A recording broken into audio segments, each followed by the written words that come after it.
I want to thank all of you for joining me for our first ever Time Bubble interview. This is going to be a segment that will appear each Saturday on my blog, where I will pick a character from this week's chapter and pull them out from a specific moment in the story to talk with them about what is going on. Don't worry, they won't remember any of this ever happening, so this won't interfere with the story whatsoever. And as an added benefit, no time will pass from when I grab them to when I return them. I asked Apollos from Beast Blades to join me for our first Time Bubble interview. Thank you for joining me today, Apollos. Thank you for having me, EJ. Some of you may be wondering why Apollos isn't freaking out about being in a recording studio. And allow me to assure you, he did quite a bit of freaking out when he first got here. Fortunately for us, he had all of his Beast Blades confiscated before the start of the scene we snatched him from, and he was brought over in a containment pod. He has been briefed on what is going on here today. Back to the interview. Apollos, I understand that you were being questioned because the rebellion figured out that Nathan was really General Aldrich. How did you feel once that fact was revealed to you? I felt complete and total panic! There was a reason that we didn't tell the rebellion leaders that Nathan was really Aldrich in the first place. Do you regret not being completely honest and upfront with the rebel leaders now?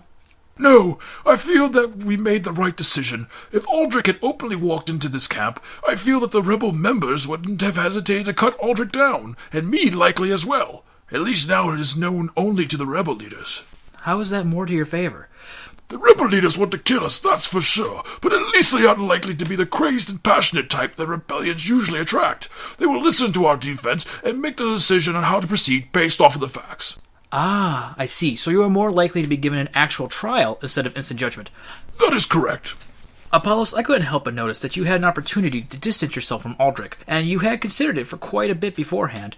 Why did you decide to confirm your allegiance with him? Were you afraid that he would deny what you said in an effort to take you down with him?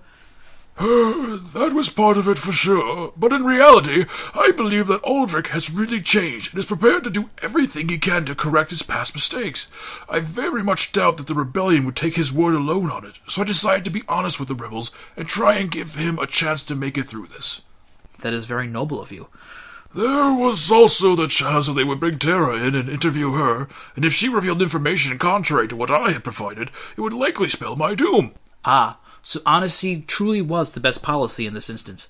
It usually is. Eventually, every lie is found out, and there are always repercussions for those lies. Including this instance.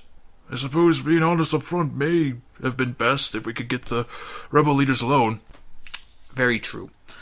I have one final question for you before I return you to your own time. Based on how your mock trial went, how do you think this is going to go for you? I fear we may be forced to fight our way out of this situation. They seem to disregard Tara's defense of us. There is hope since that Thomas fellow seemed to want to hear Aldrich's defense, though. I think that he will do his best to make the group decide on what is best for the rebellion based on the facts presented, and not so much on grudges and opinions. I do wish I knew where they had taken my Beast Blades, though. I can't help you with that. I'm afraid that's all we have time for today, Apollos. I wanted to thank you once more for being my guest today, and I want to thank you all for tuning in. Look for more Time Bubble interviews to come in the future, and if you have a character that you want me to interview from next week's chapter of the Godard Brothers, leave it in a comment section down below. Apollos, if you would follow these fine gentlemen, then make sure you get back to your story.